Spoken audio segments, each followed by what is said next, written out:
तो 1990 लालू ने chief ministership का ओथ लिया और कहा था कि अब कोई भ्रष्टाचार नहीं होगा, अब कोई बेईमानी नहीं होगा। लेकिन जो अगले 15 सालों में हुआ, डायमेट्रिकली ऑपोजिट हुआ। That man has ruined entire generation of Bihar. What do you mean by that? ऐसे ऐसे इंडस्ट्रीज क्रिएट हो गए बिहार में जो कोई सोच भी नहीं सकता। जैसे किडनैपिंग इंडस्ट्री बिहार में 1990 में 6 बजे के बाद घर से बाहर निकल के दिखा दे तो मान जाए। Second, paper leak industry. This was 100 crore की इंडस्ट्री। जब पूरी इंडिया अपनी ग्रोथ स्टोरी लिख रही थी, बिहार सिर्फ 1% पर एनम पे ग्रो करती रही। तो फिर इतनी टर्म्स वो जीते कैसे?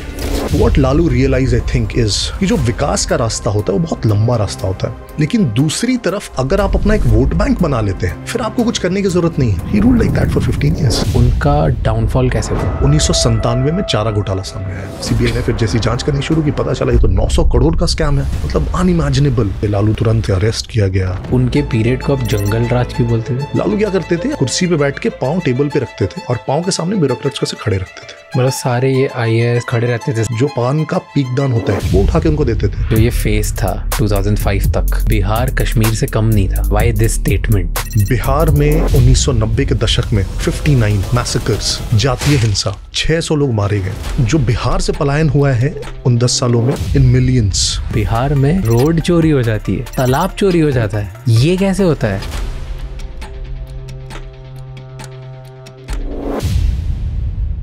क्या आपको पता है कि बिहार में ब्रिज और सड़कें चोरी हो जाती है? क्यों इंडिया में सब स्टेट्स बहुत तेजी से ग्रो हो रही हैं पर बिहार इतनी तेजी से डेवलप नहीं हो रही है? बिहार में लोग 6 बजे के बाद घर से बाहर निकलने में डरते थे। आज भी बिहार के लोगों को डिस्क्रिमिनेशन क्यों फेस करना पड़ता है? क्यों ब्यूरोक्रेट्स डरते हैं बिहार में पोस्ट होने से? इन सब के बारे में हमने बात करी है आज के हमारे गेस्ट से, मृत्युंजय शर्मा। वो एक पॉलिटिशियन है, एंटरप्रेन्योर है एंड ऑथर है of the book broken promises. आगे बढ़ने से पहले राजशमानी क्लिप्स एंड राजशमानी शॉर्ट्स को सब्सक्राइब कर लो, क्योंकि वहाँ पर हम इस पूरे बड़े एपिसोड की छोटी छोटी क्लिप्स डालते हैं ताकि आप कम समय में एक बेहतर इंसान बन सकें। एंड इस पूरे एपिसोड का ऑडियो एक्सपीरियंस स्पॉटिफाई पे अवेलेबल है, आप वहाँ पे भी हमें फॉलो कर सकते हैं। Enjoy the show.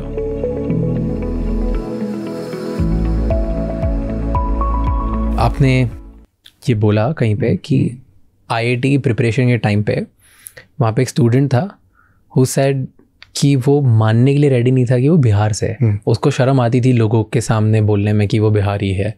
ऐसा क्यों? व्हाई डू यू थिंक कि ऐसा होता है? या आज भी होता है कि नहीं होता है? किसी उसी टाइम होता था? थोड़ा सा कम हुआ है मेरे ख्याल से, थोड़ा सा, बट अभी भी होता है। बिल्कुल होता है। you land up in Mumbai, in fact. Let's leave Delhi. अब बॉम्बे आ जाओ and maybe not. So what happens is the kind of society and strata that we come from, maybe शायद हमें वो देखने को ना मिलेगा। शायद you meet me, you will not comment to me as you know in such a man.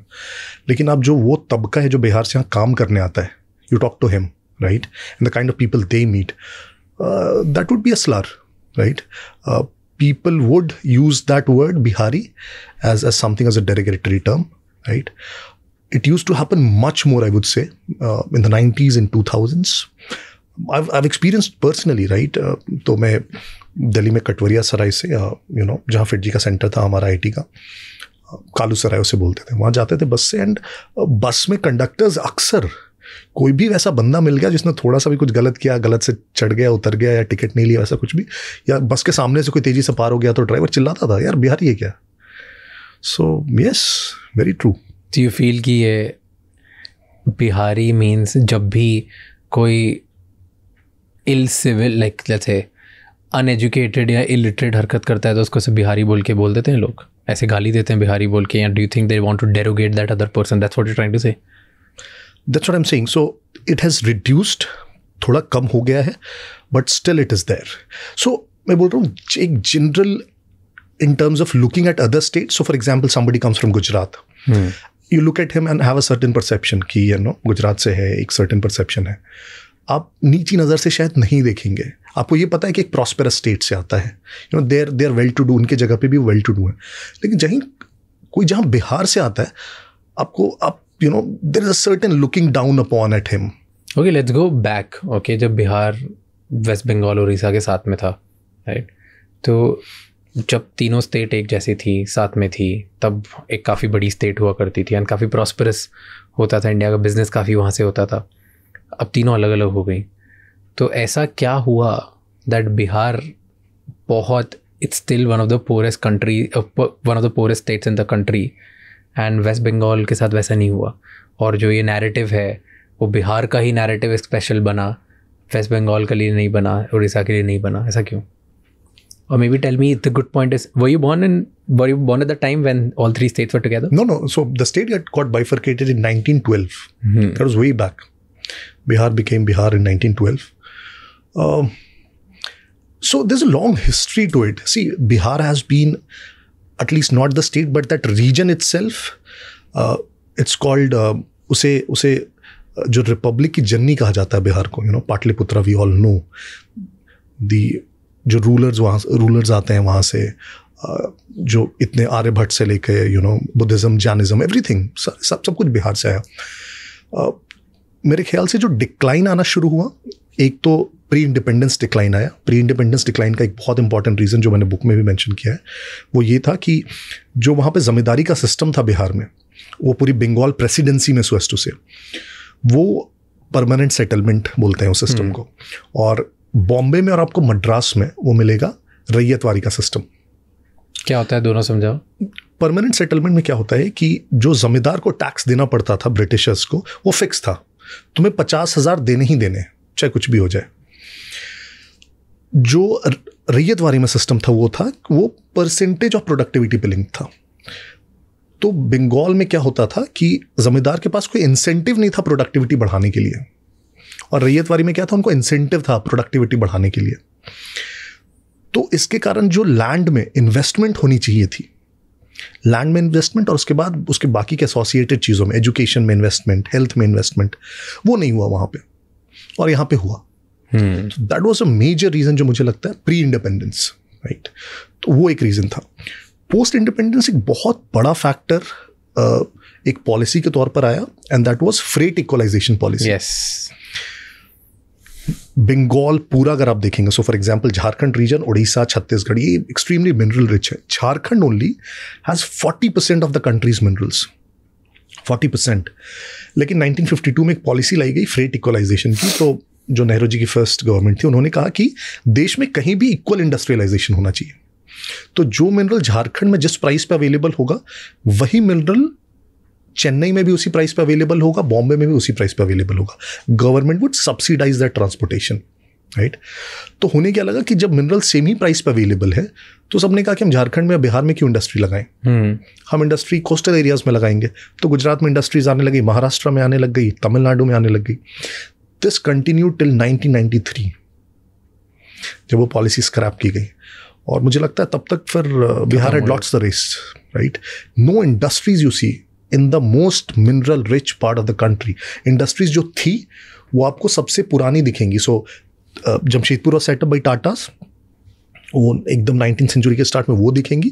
जो heavy industry setup की गई as a heavy industry policy of the government, आपको वो दिखेगी. बट प्राइवेट इंडस्ट्रीज कमिंग, क्योंकि वहाँ पे minerals है, कुछ भी नहीं दिखेगी आपको. ये सब फ्रेट इक्वलाइजेशन, ये सेकंड सबसे बड़ा रीजन मुझे लगता है आफ्टर इंडिपेंडेंस. तो 1990 तक ऑलरेडी बिहार पीछे हो चुका था बाकी स्टेट्स कंपैरिजन में, चाहे आप पर कैपिटा इनकम देखेंगे या आप जीडीपी का देखेंगे. फिर 1990 से 2005, I think it was the last nail in the coffin. ये 15 साल में Bihar grew at a rate of 1% per annum. जब पूरी इंडिया अपनी ग्रोथ स्टोरी लिख रही थी, लिबरलाइजेशन हुआ था, we were opening up our markets in Atal Bihari Vajpayee's government. The growth rate was so massive. India was growing at और बिहार सिर्फ ऐसा स्टेट था जो 1% पर एनम पे पूरे 15 साल ग्रो करती रही. क्यों? We'll delve into the reasons of that misgovernance, and that's what the whole book is about, in fact. Multiple reasons. So, one, I would say, the entire, what you call a misgovernance, and there's a beautiful paper which says, and terms it as policy of state incapacity. Policy of state incapacity इसलिए बोली जा रही है क्योंकि जो state की basic services deliver करने की कैपेसिटी थी उसे खत्म कर दी गई मल्टीपल तरीके से. सो फॉर एग्जाम्पल, आप अगर इस पीरियड को देखेंगे बिहार में, मैसिव वैकेंसीज सारे गवर्नमेंट पोजीशंस पे, ऑफिसेज में. मेडिकल में आप देखेंगे तो 90% डॉक्टर्स के पोजीशंस वेकेंट, 95% पैरामेडिकल स्टाफ के पोजीशंस वेकेंट. आप स्कूल्स में देखेंगे, जो हम स्टूडेंट टीचर रेशियो की बात करते हैं आजकल कि 20 का 30 का 40 का होना चाहिए, 122 स्टूडेंट्स पे एक टीचर, 122:1।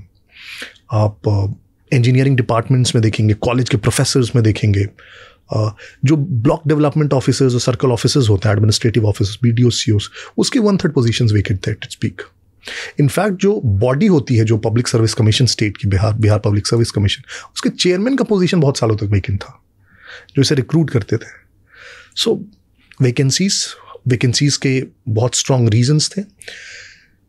सरकार इसलिए नहीं चाहती थी रिक्रूट करना क्योंकि उनका लॉजिक था कि अगर हम रिक्रूट करेंगे तो ज़्यादातर जो रिक्रूटमेंट होगी वो अपर कास्ट से आ जाएगी, so let's not recruit at all, right, because it बहुत क्लियर पॉलिसी थी ऑफ डिस्क्रिमिनेशन।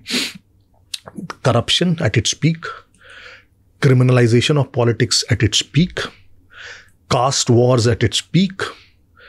सो जब लॉ एंड ऑर्डर ही नहीं है, इनफैक्ट उस पूरे टर्म में, and I write this in my book, कि यू आर नॉट श्योर कि कितना part of Bihar was under the control of the state government, not even Patna में भी। वाई? क्योंकि नथिंग वॉज इन कंट्रोल।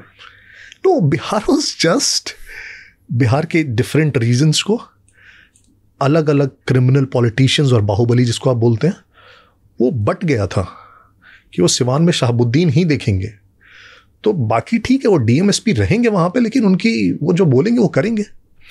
और लालू जी को कुछ भी करना होगा तो शहाबुद्दीन को फ़ोन लगाएंगे, तो सरकार की वहाँ कोई ज़रूरत नहीं होती थी। और पूर्णिया में है तो पप्पू यादव देखेंगे जो देखना है, गया जहानाबाद रीजन है तो वहाँ सुरेंद्र यादव देखेंगे जो देखना है। तो पूरा बिहार बटा हुआ था इन बाहुबलीज के बीच, एंड सरकार was virtually non existent. And that's why I call कि ये जो 15 साल का पीरियड था, this was the last lane in the coffin. आपने एक ब्रीफली ये तो बताया कि जो ये गोल्डन एरा था इंडिया का, उस टाइम पे बिहार 1% से ग्रो हुआ, एंड उसके कई सारे रीजंस थे, राइट? तो उस रीजंस के बारे में आपने बुक लिखी है, बट बुक का टाइटल है ब्रोकन प्रोमिसेस। क्यों टाइटल रखा है ऐसा? तो आप देखेंगे तो 1990 में लालू ने चीफ मिनिस्टरशिप का ओथ लिया, और उन्होंने गांधी मैदान, जो पटना का सबसे बड़ा मैदान है, इट्स एन आइकनिक मैदान। गांधी मैदान इसलिए भी आइकनिक है कि जेपी के आंदोलन की शुरुआत हुई थी वहाँ से, जयप्रकाश नारायण की 1975 की जो आंदोलन थी, और बहुत कुछ देखा है उस मैदान ने, आज़ादी की लड़ाई से लेकर हर कुछ। पटना के सेंटर में उस मैदान में उसी जयप्रकाश नारायण जी की प्रतिमा के नीचे लालू ने ओथ लिया और कहा था, and I quote this in my book, कि अब कोई भ्रष्टाचार नहीं होगा, अब कोई बेईमानी नहीं होगा, अब हमें असल लोकतंत्र बनाना है, लोगों का लोकतंत्र बनाना है। और ऐसा लगा कि वो हीरो आ गया है जिसकी बिहार को ज़रूरत थी, और अब ये सब कुछ बदल के रख देगा। यही वो हीरो है जो हमारा, जैसे हम नायक मूवी में हम देखते हैं, ये हमारा अनिल कपूर है। अब तो कुछ कोई बड़ा भ्रष्टाचारी नहीं बचने वाला, सब कुछ ठीक हो जाने वाला है। प्लस वो खुद यादव समाज से आते थे, जो एक OBC बैकवर्ड कास्ट है, तो उनको भी बहुत लगा कि जो बैकवर्ड कास्ट हैं, दलित है, उनको अपना हक मिलेगा। जो पिछड़ी जाति अभी तक सरकार में नहीं थी, उनको उनकी हिस्सेदारी नहीं मिलती, तो उनको अपना हक मिलेगा। लेकिन जो अगले 15 सालों में हुआ वो डायमेट्रिकली ऑपोजिट हुआ। वो नाइटमेयर था, एंड ना सिर्फ अगड़ी जातियों के लिए बल्कि पिछड़ी जातियों के लिए भी, दलितों के लिए, पूरी स्टेट के लिए। It was not about one section of society, पूरा स्टेट ही एक जनरेशन पीछे चला गया। और इसलिए मैंने बुक को टर्म किया है एज ब्रोकन प्रोमिसेस। कि उस टाइम पे जो प्रॉमिस किया गया था, जो लग रहा था, कुछ भी इसमें से सही नहीं हुआ। नहीं, और बीच में भी आप देखेंगे तो जो भी नैरेटिव्स थे लालू जी के, सामाजिक न्याय का, सामाजिक क्रांति का, सम्मान दिलाने का, वो उसमें से कुछ भी सच्चा नहीं हुआ। वो सब धरी की धरी रह गई, वो सिर्फ बातें थी, वो सिर्फ और धीरे धीरे जब तक सबको समझ में आया कि लालू जो बोलते हैं और जो करते हैं उसमें कोई कनेक्शन नहीं होता, वो दिल से नहीं आ रहा, it is just another play, right? People started taking him much less seriously later. तब तक Bihar had paid the price. तो फिर इतनी टर्म्स वो जीते कैसे? That's a very good question, and that's why what I say is ये किताब उसी के बारे में है कि आपको वो ये समझ में अपने फ्यूचर जनरेशन्स को, हमने तो देखा है शायद उस जनरेशन को तो पता है, फ्यूचर जनरेशन को समझ में आए कि एक गलत वोट या गलत आदमी को चुनने से कितना बुरा हो सकता है। ये किताब उसी के बारे में। बताओ। तो इलेक्शंस जीतने के लिए आपको वोट बैंक चाहिए। लालू जी जब नए नए चुनकर आए और मैंने किताब में लिखी है, तो शुरू में उनके बहुत अच्छे कुछ इनिशिएटिव्स थे। तो चूंकि वो एक बहुत ही मॉडेस्ट बैकग्राउंड से आते थे, तो जहाँ पे वो रहते थे एक वेटरनरी कॉलेज के सिंपल से क्वार्टर्स में, वहीं से वो चीफ मिनिस्टर्स ऑफिस आने जाने लगे। लोगों को बहुत पसंद आया। वो सड़क पर खड़े हो जाते और ट्रैफिक को ये करने लगते हैं। कहीं भी जा रहे हैं और रास्ते में रुक गए और पेड़ के नीचे अपनी सभा लगा दी और पंचायत लगा दी, वहीं पे लोगों की समस्याएं सुनने लगे। वो पटना के किसी दलित वाले बस्ती में चले गए, पानी का टैंक लेके बच्चों को नहलाने लगे। तो बहुत अच्छे शुरू में इनिशिएटिव्स थे और सबको लगे कि ये वो बंदा है, जैसे मैंने कहा ना, नायक के एकदम एक एक सीन आपको उसमें दिख जाएगा। This is rise of a star. Rise of a star, exactly, that's the chapter. But what Lalu realise I think is कि जो विकास का रास्ता होता है वो बहुत लंबा रास्ता होता है और कठिन रास्ता होता है। आप कोई भी एक विकास का काम करते हैं, it takes years to materialise. अब ठीक है, बहुत पेस अब बढ़ गया, लेकिन पहले अगर आप एक रोड भी बनाने निकलते लंबी, तो 3-4-5 साल कोई बहुत बड़ी बात नहीं थी एक रोड के बनने में। आप एक बड़ा हॉस्पिटल बनाते, बड़ा स्कूल बनाते, बहुत साल लगते हैं इसमें। आप एक कोई बड़ा इंडस्ट्री लगाने की कोशिश करते हैं, आपको एक एक डेकेड निकल जाते हैं। तो उसके रिवॉर्ड्स जल्दी आपको नहीं मिलते हैं, बहुत टाइम लगता है। लेकिन दूसरी तरफ अगर आप अपना एक वोट बैंक बना लेते हैं किसी भी प्रकार से, जो आपके साथ किसी भी हाल में रहे, तो आपकी कुर्सी फिर इंटैक्ट है, फिर आपको कुछ करने की जरूरत नहीं है। तो लालू जी को लगा कि ज्यादा अच्छा रास्ता या आसान रास्ता ये है, वोट बैंक बनाना। वोट बैंक बनाना। और इसीलिए आप देखेंगे उसमें एक जगह मैंने लिखा है कि नीतीश कुमार का बहुत इंपॉर्टेंट हाथ था लालू जी को चीफ मिनिस्टर बनाने में। Okay. और जब 1-2 साल के अंदर उन्हें लगने लगा कि यार ये व्यक्ति वैसे काम नहीं कर रहा है जैसे हम लोगों ने सपना देखा था, एक सोशलिस्ट के तौर पर जो हम लोग डिस्कस करते थे, तो उन्होंने लालू से कहा कि विकास की बातें करें, डेवलपमेंट की, ये हमने नहीं सोचा था और इस तरह का काम करना चाहिए। तो लालू का एक कोट है कि क्या डेवलपमेंट रटते रहते हो, डेवलपमेंट से कोई सत्ता मिलती है क्या? सत्ता मिलती है वोट बैंक से, right? And he internalised it. उन्हें समझ में आ गया कि सत्ता वोट बैंक से मिलती है। और उनके बाद के उनके जितने भी रेटरिकल स्पीचेस आप देखोगे, वो सब के सब उसी को केटर करती थी। तो उन्होंने अपना एक वोट बैंक इंटैक्ट बनाया। अब जिस कास्ट से वो खुद आते थे, यादव्स, जो करीब 14% हैं बिहार में। मुस्लिम्स को उन्होंने अपने साथ लिया, जो करीब 16-17% है बिहार में, मिलकर 30-31% हो गए। और थोड़ी बहुत फिर अलग जातियों से थोड़े भी सेक्शंस आ गए, तो एक अजय उनका कॉम्बिनेशन बन गया। उनको पता था कि ये मेरे हाथ से कभी नहीं जाने वाले, तो मुझे कोई हटा नहीं सकता, चाहे मैं कुछ भी कर लूँ। उनको बस करना ये होता था कि बार बार थोड़े दिनों पर अगली जातियों को गालियां देना है। तो क्या होता था कि बैकवर्ड्स कंसोलिडेट हो जाते थे। तो जो अपर कास्ट है उसको गाली दो, वो रिटेलिएट करेंगे, तो फिर सारे कंसोलिडेट हो जाएंगे, हमारे नेता को गाली क्यों पड़ रही है। He ruled like that for 15 years. Social engineering. एक मैं बुक पढ़ रहा था, जिस बुक में अबाउट पॉलिटिक्स इन इंडिया, उसमें एक लाइन लिखी थी कि लोग बोलते हैं इंडिया में कि डेवलपमेंट के नाम पे पॉलिटिक्स नहीं लड़ी जाती, कास्ट के नाम पे लड़ी जाती है, रिलीजन के नाम पे लड़ी जाती है। बट वो इसलिए करी जाती है क्योंकि मेजॉरिटी ऑफ लोग जो वोट देते हैं उन्हें डेवलपमेंट समझ में भी नहीं आता है और उधर तक पहुंचता भी नहीं है डेवलपमेंट। तो जहाँ पे डेवलपमेंट पहुंचा नहीं, जिन्हें समझ नहीं आता, तो उन्हें सेंटिमेंट्स और इमोशंस के बेसिस पे वोट दिलवाने के लिए अपना बस श्योरिटी, अपनी वोट बैंक सिक्योर कर लो, अपन बस श्योर हो जाओ। एंड दैट्स टिपिकली, अगर आप देखोगे, मेजॉरिटी ऑफ स्टेट्स में यही होता है। थोड़ा सा बस प्रोपोर्शन में डिफरेंस आता है। वो क्या, एक जो सच्चा स्टेट्समैन है, ही ऑल्सो नोज कि मेरे को ये कॉम्बिनेशंस बनाने पड़ेंगे। And I will give you an example. Same 2005 में Nitish Kumar came into power, right, with BJP, JDU, BJP. Nitish Kumar also has a social coalition, उनका भी अपना सोशल कोलिशन है। 2010 में ही जो mandate Nitish Kumar BJP combine को मिला, वो सबसे लार्जेस्ट एवर था पिछले 30-40 वर्षों में। वो क्यों मिला? वो इसलिए नहीं मिला क्योंकि Nitish Kumar was able to build a better social coalition. वो इसलिए मिला कि सोशल कोलिशन तो था ही था, साथ में उन्होंने कुछ बहुत अच्छे काम किए जिससे बहुत सारे सेक्शंस खुश थे। So for example, some of the laws that he brought in. So for example, women reservation in panchayats, he brought it.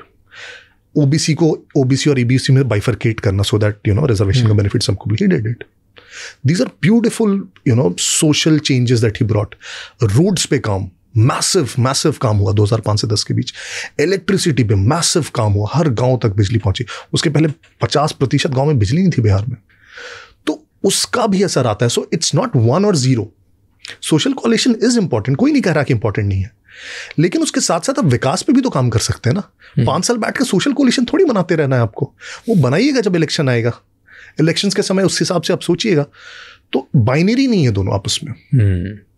Okay, आपने आपकी बुक में ये बोला है, आपकी बुक के अकॉर्डिंग, कि जो ये फेज था 2005 तक, इस फेज में बिहार कश्मीर से कम नहीं था. ये क्यों बोला है? Why this statement?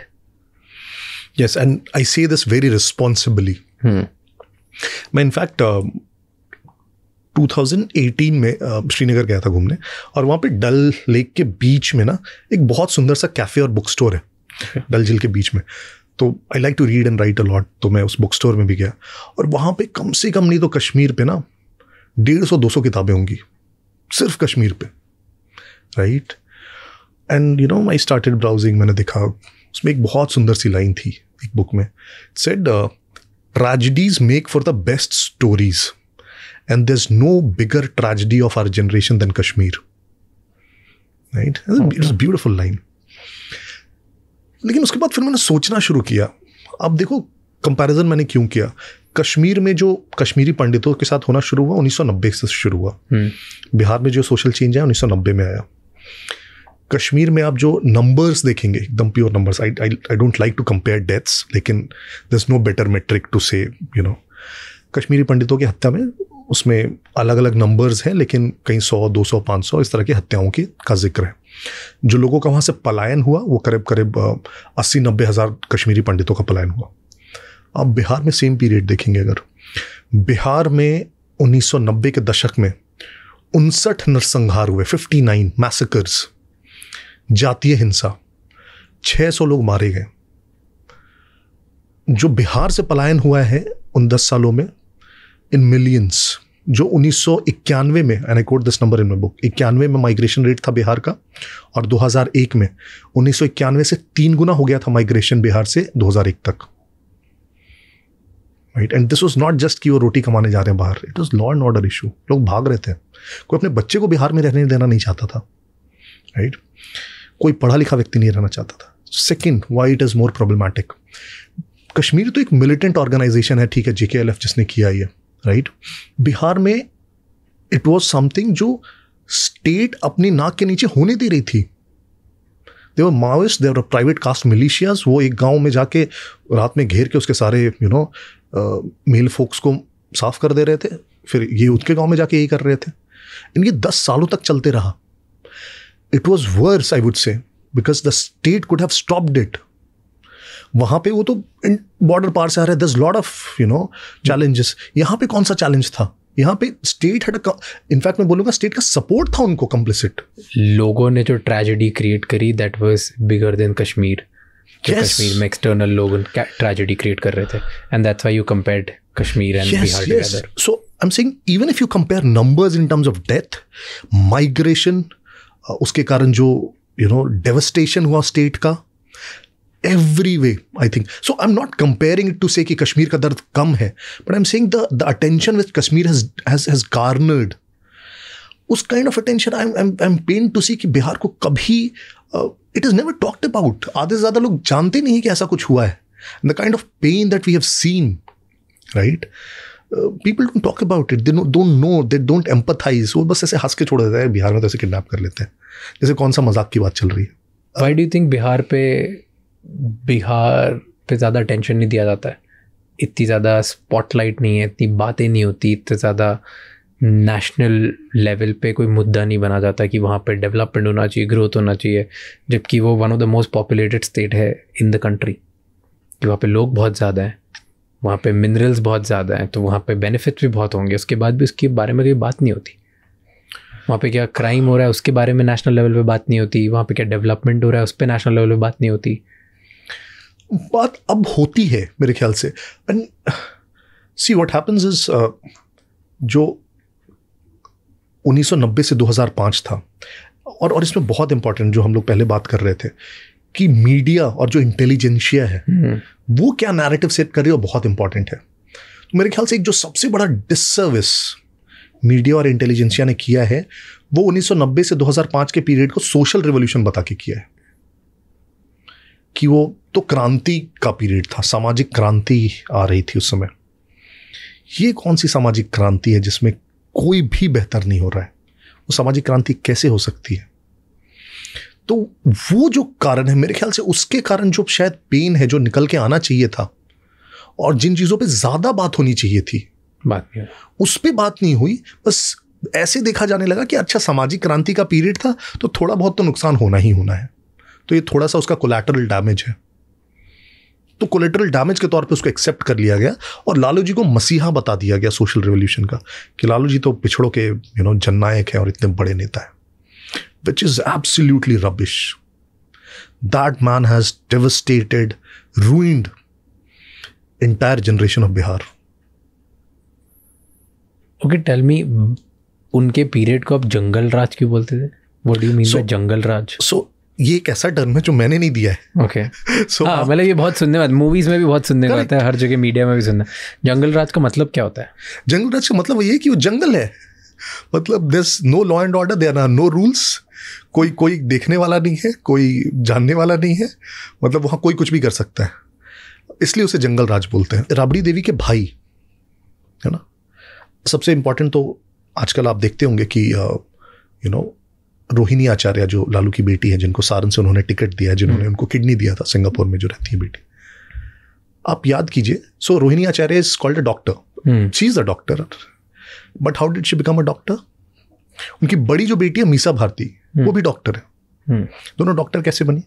तो मीसा भारती ने कभी मेडिकल एंट्रेंस का एग्जामिनेशन का वो क्रैक नहीं किया, तो उनको जमशेदपुर में टाटा मेडिकल कॉलेज है, वहाँ टाटा स्टील के एम्प्लॉयज़ का कोटा होता है, उससे उनको वहाँ पे एडमिशन दिला दिया गया, जबकि लालू राबड़ी कोई टाटा स्टील के एम्प्लॉयज़ नहीं थे, लेकिन स्टेट के चीफ मिनिस्टर थे, तो वहाँ एडमिशन दिलाया। फिर बोला गया कि वहाँ सिक्योरिटी कंसर्न्स है तो उनको शिफ्ट करना पड़ेगा पटना मेडिकल कॉलेज हॉस्पिटल में, तो उनको पटना मेडिकल कॉलेज में फिर शिफ्ट कर दिया गया। She topped the MBBS exam with a distinction in gynaecology when her mother was the chief minister of the state and she never practised medicine for a day in her life. ये पहली बेटी हुई, तो पहली हुई तो दूसरी को भी फिर मन हो गया होगा कि उन्हें भी डॉक्टर बनना है, तो उन्हें भी सेम रूट से पहले टाटा मेडिकल कॉलेज में एडमिशन करा दिया गया, टिस्को कोटा पे। रोहिणी आचार्य की शादी थी 2002 में। 2002 में पटना में जब उनकी शादी थी तो पूरे पटना में ऐसा हुड़दंग मचा, आप किसी से भी पूछ लेंगे बिहार में सबको पता होगा। एक पंडाल बनाया गया जिसका शेप था ताजमहल पैलेस होटल की तरह, उसका रेप्लिका बनाया गया पंडाल। वो तंत्र तो ठीक है, आप कुछ भी बना लीजिए। उसके बाद जो राबड़ी देवी के दो भाई हैं, साधु और सुभाष यादव, आपने अक्सर नाम सुने होंगे उनके, वो पटना के कार शोरूम्स में गए और उनसे गाड़ियां मांगी, तो बेचारे ने 5 गाड़ियां दे दी अपनी कि साहब रख लीजिए। उन्होंने कहा इतने से नहीं होगा, फिर 10 AC गाड़ियां और उठा ली। वो गाड़ी ले गए बारातियों को लाने ले जाने के लिए। फिर चले गए फर्नीचर शोरूम, बोला पंडाल बन गया तो इसमें सोफा भी लगाने होंगे, वहां से 100 सोफा सेट उठा लिए और लाके पंडाल में लगा दिया। जो गाड़ियां लेके गए गाड़ी के शोरूम से, उसका पेट्रोल भी क्रेडिट पर लिया। फिर चले गए ये ज्वेलर्स के पास, वहां से ज्वेलरी उठा ली। सिर्फ फूल वाले बच गए, क्यों? क्योंकि फूल आ रहा था सिंगापुर से, बैंकॉक से, तो फूल वाले बच गए। जो दूल्हे का जो गांव था, वहां पे रातों रात सड़क पहुंच गई, रातों रात वहां बिजली की कनेक्शन हो गई, रातों रात वहां टेलीफोन की लाइन पहुंच गई। बिजली कनेक्शन में there is estimate which says सिर्फ 25 लाख रुपए का ट्रांसमिशन लॉस हुआ बिजली पहुंचाने में उस गांव में। 300 कमांडोज STF के लगे हुए थे सिर्फ बारातियों के आवाभगत और सुरक्षा में, और 10,000 कार्ड छपे थे गेस्ट बुलाने के लिए। और कार्ड्स को बांटा किसने? जितने भी गवर्नमेंट ऑफिशियल्स थे और DM SP सब कार्ड्स बांट रहे थे लालू की बेटी की शादी की। तो ये लालू की बेटी की शादी का है पटना में, right? I can give you more instances if you want. और ये सब public record है, documented, ये real है कि you're telling me based on that's what I'm saying, your opinions or what you have observed maybe. That's what I'm saying. Instances ऐसे हैं जो विश्वास नहीं कर पाएंगे आप, लेकिन इतने सच हैं जिसमें कोई रिफ्यूट नहीं कर सकता है. लालू रिफ्यूट नहीं कर सकते, बाकी लोग तो छोड़ दे. Give me more incident, like give me one more incidents. I want to know more what I'll exactly give you a very serious one. So this is again very famous. There was a guy called Gautam, London-based doctor का बेटा, aspiring politician, came back to Bihar. उसने RJD का youth wing join किया. साधु यादव उसका so called दोस्त, mentor, जो भी youth wing में. This girl called शिल्पी जैन, एक पटना के बहुत बड़े क्लोथ मर्चेंट की बेटी, उज्जवल जैन की बेटी, miss Patna title winner. Both were in a relationship allegedly, right. एक दिन एक गराज में, लॉक्ड गराज में, कार में दोनों की डेड सेमी न्यूड बॉडीज मिली. और जो गराज था वो जिस घर के बगल में था, वो घर था 12 फ्रेजर रोड पटना. वो घर था साधु यादव का, राबड़ी देवी का भाई. तो ये जैसी खबर फैली, पुलिस आई, ताती उसके पहले साधु यादव के सारे सपोर्टर्स आ गए. वो बहुत हल्ला हंगामा हुआ. उस कार को जिसको शायद टो करके ले जाना चाहिए था एविडेंस बचाने के लिए, फटाफट बॉडीज को हटाया गया. उस कार को ड्राइव करके कांस्टेबल ले गया, फिंगरप्रिंट सारे हट गए. आपाधापी में बोल दिया गया सुसाइड है. जो गौतम की बॉडी थी उसको तुरंत बिना उसकी फैमिली के परमिशन के क्रिमेट कर दिया गया. पहले सुसाइड बोला, फिर बोला नहीं पॉइजनिंग है, राइट. बहुत जब हल्ला हंगामा मचा इस पे, तो केस को सीबीआई को ट्रांसफर किया गया. सीबीआई ने जब ऑटोप्सी रिपोर्ट आई शिल्पी जैन की, multiple people had raped her before her death. CBI ने साधु यादव से डीएनए सैंपल मांगा. Sadhu Yadav refused. He refused to give the DNA sample to CBI. To CBI. Can they refuse? Can somebody refuse? He refused. But can you refuse? You can't, yes. right? Yes. No, so you can't. So what next then? जो police का entire police is under the state government. क्या कर लोगे उसका? Refused. Case got closed as a suicide. शिल्पी जैन का जो brother था प्रशांत Jain kept pursuing it. कुछ सालों के बाद प्रशांत जैन को एक दिन abduct कर लिया जाता है, किडनैप. बहुत हल्ला हंगामा हो, तो 12 दिन के बाद उसे छोड़ा गया. बहुत ऑब्वियस था किसने किडनैप किया था. He was pursuing the case because 12 दिन के बाद छोड़ दिया गया. फिर he stop pursuing the case and the case got closed. This again is again you can just make a normal Google search and there are stories. एक बहुत detailed story है that I have not quoted in the book because it was not there was not primary sources to it. It says how and what happened actually on that day. Go ahead, tell me. कहा जाता है कि शिल्पी Jain college जा रही थी और एक car से साधु यादव के कुछ जो भी दोस्त, उसके चेले जो भी थे, वो उसी रास्ते से जा रहे थे. उसने शिल्पी जैन को देखा और कहा कि चलो तुम्हें हम कॉलेज ड्रॉप कर देते हैं.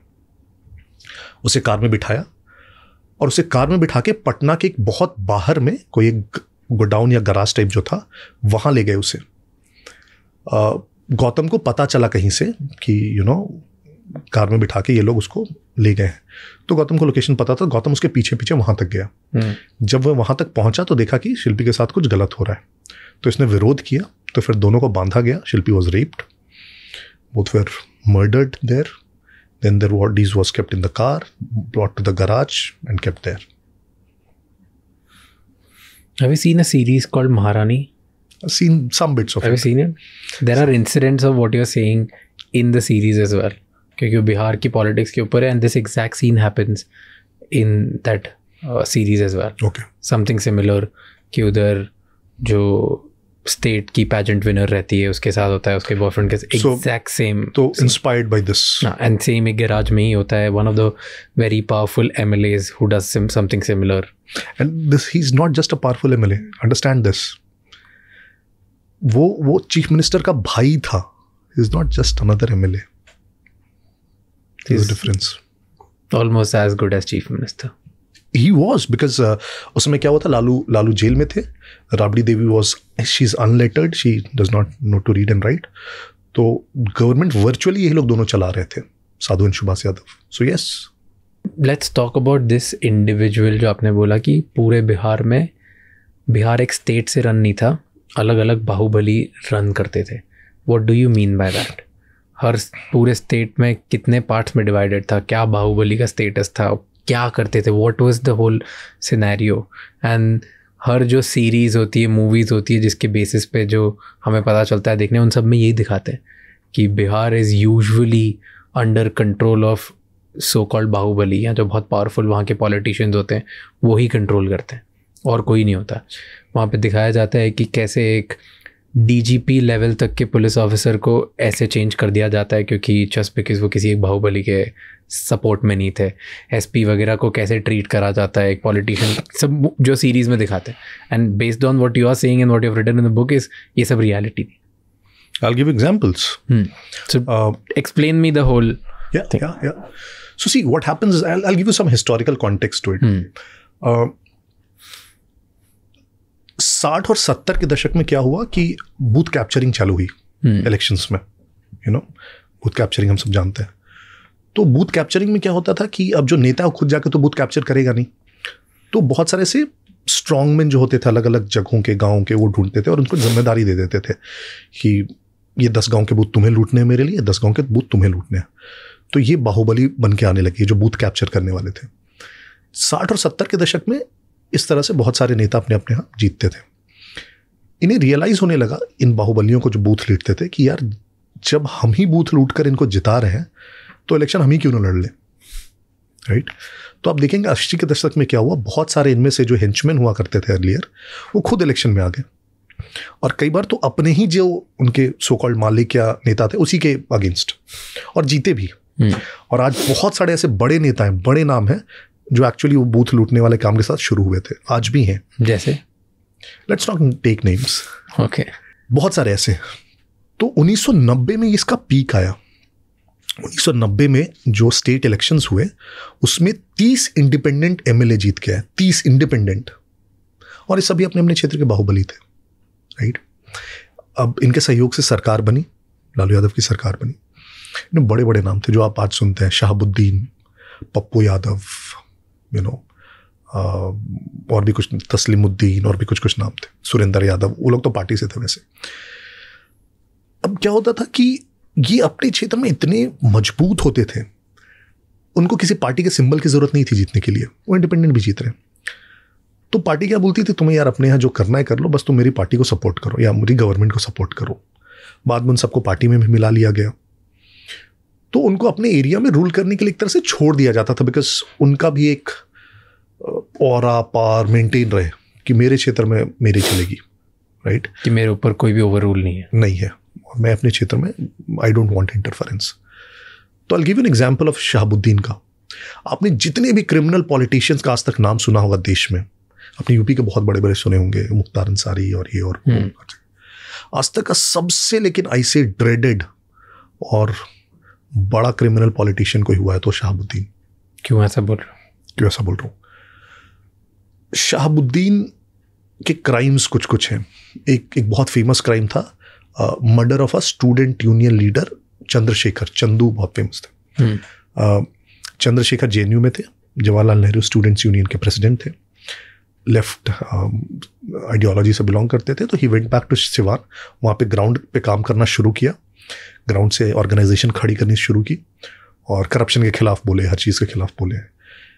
ही started being seen as a contender Siwan के लिए.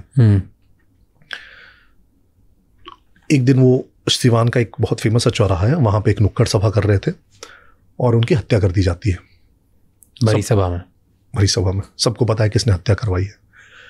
फिर एक बहुत बड़ी रैली निकलती है जो चंदू के गांव से लेकर सिवान के उस चौक तक. IK गुजराल चंदू की माँ को 1 लाख रुपए कॉम्पनसेशन ऑफर करते हैं.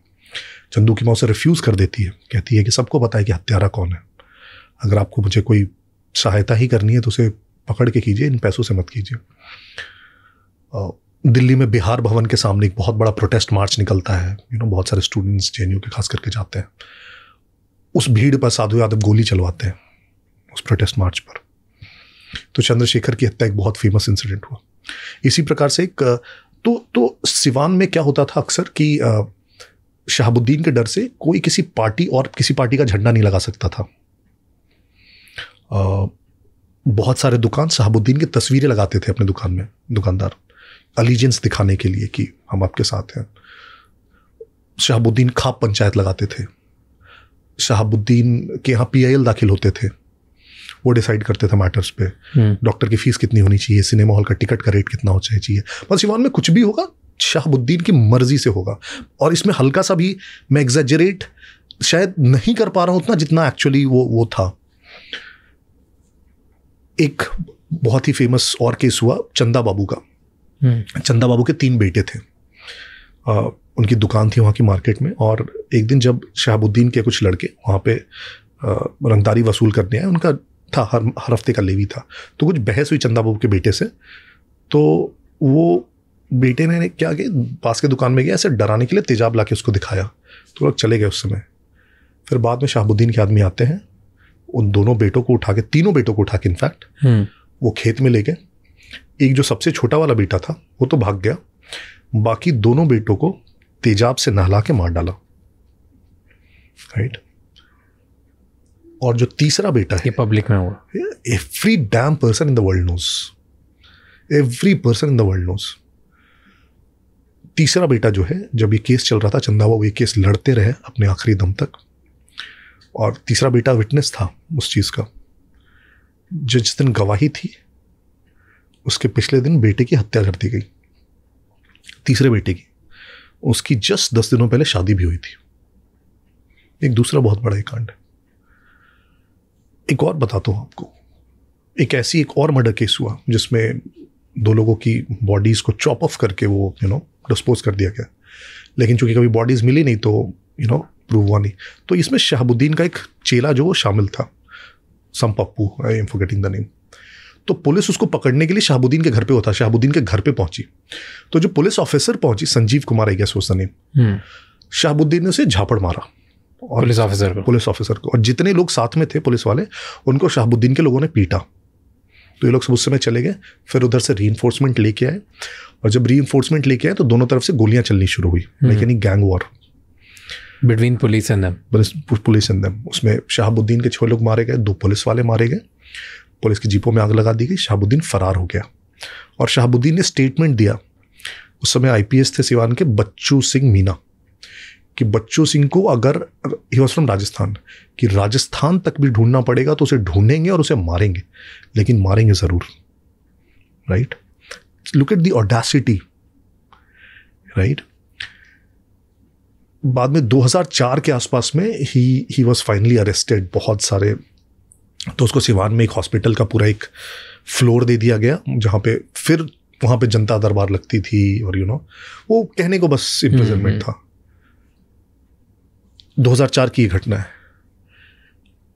एंड फाइनली जब रेड हुआ शहाबुद्दीन के घर पे 2005 में, एंड जब नीतीश की सरकार आई, एंड थोड़ा उनके पावर कम हुए थे, उस रेड में शहाबुद्दीन के घर से नाइट विजन गॉगल्स हुए बरामद, लेजर गाइडेड गन्स, AK-47s, और उन वेपन्स पे पाकिस्तान ऑर्डिनेंस फैक्ट्री के स्टैम्प थे, right. And this is a formal report by the then DGP Ojha. He writes in his report कि पाकिस्तान ऑर्डिनेंस फैक्ट्री के उस पर मुहर थे। एंड सुप्रीम कोर्ट का ये स्टेटमेंट है, they say in one of the judgements, कि by virtue of being an MP, how can you keep things which are not allowed to be kept by civilians. सिर्फ army के लिए allowed है, night vision goggles, laser guided guns, civilians रख ही नहीं सकते India में, तो आपके पास कैसे है ये, right. This was Shahabuddin. And the irony of it all, Shahabuddin one of the सबसे ट्रस्टेड ल्यूटेनेंट्स रहे हैं लालू के पूरी जिंदगी, सबसे ट्रस्टेड। 1996 में जब संयुक्त मोर्चा की सरकार बनी, Janata Dal was a major partner, Shahabuddin had almost become the Union Home Minister of State. Almost. Lalu से गृह राज्य मंत्री बना रहे थे। ओके, ये सब जो बिहार में होता था, एट द सेम टाइम जैसे बूथ कैप्चरिंग होती थी, पोलिंग बूथ कैप्चरिंग, वो मल्टीपल स्टेट में होता था, सिर्फ बिहार में नहीं होता था, राइट? वहाँ सब भी बहुत सारे बाहुबली हैं, बहुत सारे पावरफुल लोग हैं, बहुत सारे करप्ट थे जो पॉलिटिशियंस बन गए। तो उन सब में लॉ एंड ऑर्डर की स्टेट बेटर कैसे हुई वर्सेस बिहार में ही क्यों नहीं हो पाया? 90 के दशक में क्या हुआ, आप कभी भी किसी प्रकार का चेंज जो लाना चाहते हैं उसके दोनों तरीके हो सकते हैं। एक तो सबको मिला के सोशल चेंज आप लेते हैं, और जो दूसरा तरीका है जो लालू ने अपनाया वो है कि हम जो पूरा स्ट्रक्चर है सोशल उसको पलट दें, कि अब तक तुम्हारी बारी थी, अब मेरी बारी है, और तुमने मुझे कल परेशान किया, अब मैं तुम्हें परेशान करूंगा। तो दूसरा तरीका बिहार में अपनाया गया, और देश के किसी भी स्टेट में किसी भी पॉलिटिशियन ने इतना स्ट्रांगली वो दूसरा तरीका नहीं अपनाया है। And that is what I think led to the breakdown वहां पे। तो हर चीज को कास्ट के लेंस से देखा जाने लगा, हर चीज को मी वर्सेस यू के लेंस से देखा जाने लगा।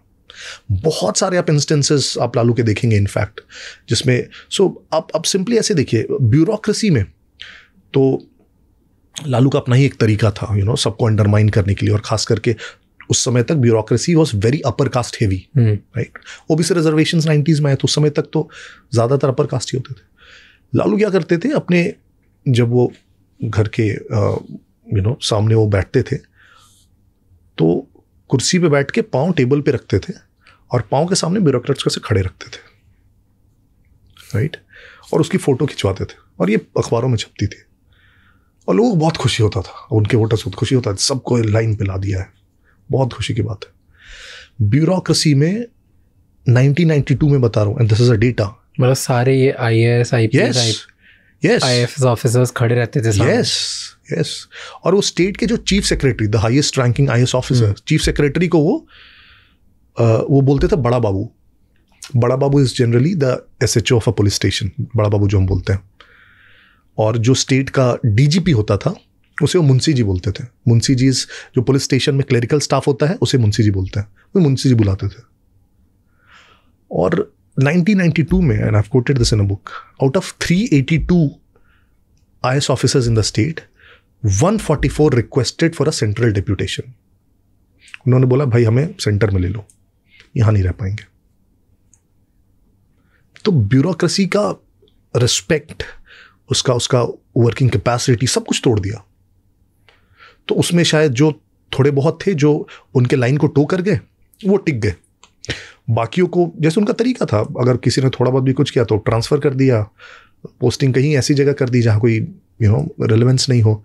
Bureaucrats, and these are again recorded incidents, bureaucrats Lalu के जो पान का पीकदान होता है जिसमें वो पान खा के थूकते हैं, वो उठा के उनको देते थे उनके पान थूकने के लिए।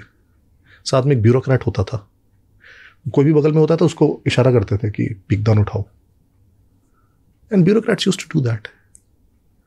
सो ये कहीं नहीं हुआ है, that is the major difference.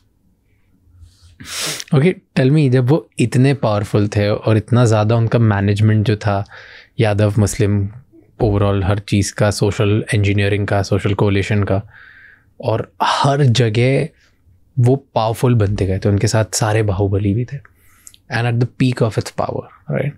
उनका डाउनफॉल कैसे हुआ? How did he got replaced और लेट्स से चेंज्ड या हटाई दिए? सो दैट्स द ब्यूटी और द आयरनी ऑफ पावर। जब कोई बहुत ज़्यादा पावरफुल हो जाता है ना तो उसको लगता है he drives the world, he can not be defeated. किसी को भी आप हिस्ट्री में ले लो, Hitler never thought he could be defeated, right? In anybody in the world, Pol Pot, Hitler, anybody, the Russian oligarchs and so on. Lalu Yadav को 1996 की बात है, लालू यादव बिहार में तो खैर बन ही चुके थे हीरो, वो जनता दल के नेशनल प्रेसिडेंट बन गए थे, and Lalu was one of the contenders for prime ministerial position, right? वो बन भी जाते शायद अगर मुलायम सिंह यादव उनको सपोर्ट करते या उनके नाम पे वीटो नहीं लगाते। मुलायम सिंह यादव नहीं चाहते थे कि दूसरा यादव लीडर बन जाए, दोनों की अपनी अपनी टसल थी बिहार और यूपी में, तो लालू नहीं बन पाए, एंड देन देवगौड़ा बने, आई के गुजराल बने। तो इस समय तक तो लालू को लगता था कि यार देश में कोई नेता है तो मैं ही हूँ, और उनके फॉलोअर्स को भी लगता था, and he was actually that powerful, at least in this belt, and that popular, exactly, he was popular. 1997 में चारा घोटाला सामने आया, राइट? मैंने उसका जिक्र किया किताब में, एक बहुत फेमस सेक्रेटरी थे VS दुबे करके। तो 90 के दशक में क्या हुआ करता था, और अक्सर हम अखबारों में पढ़ते थे कि किसी भी सरकारी, हर दिन ही करीब करीब एक न्यूज़ होता था कि सरकारी शिक्षकों का वेतनमान 6 महीने से लंबित है, इन क्लर्क्स का वेतनमान 3 साल से लंबित है, किसी को भी टाइम पे पैसे नहीं मिलते थे। आजकल आप ये सोच भी नहीं सकते कि ऐसा क्यों होगा। 3 साल तक सैलरीज ही नहीं मिलते थे। हर डिपार्टमेंट कुछ ऐसा है, किसी का 3 महीने से पेंडिंग है, किसी का 6 महीने से पेंडिंग है। इतना यूजुअल फिनोमिना था ये कि किसी को अगर समय पैसा मिल गया तो वो तो स्वर्ग है। तो VS दुबे ने लिखा कि मैंने जब फाइल्स देखा और मैंने ये देखा कि सैलरीज ही नहीं दे पा रहे हैं हम अपने गवर्नमेंट एम्प्लॉइज को, तो पैसा जा कहाँ रहा है, ऐसा क्या कर रहे हैं पैसे का, बिहार में कोई ऐसा बड़ा प्रोजेक्ट तो कर नहीं रहे। तो मैंने वो एक्सपेंडिचर्स और इसके मैंने सबको सारे DMs को भी मैसेजेस किया कि देखो यार हो क्या रहा है, पैसा कहाँ जा रहा है।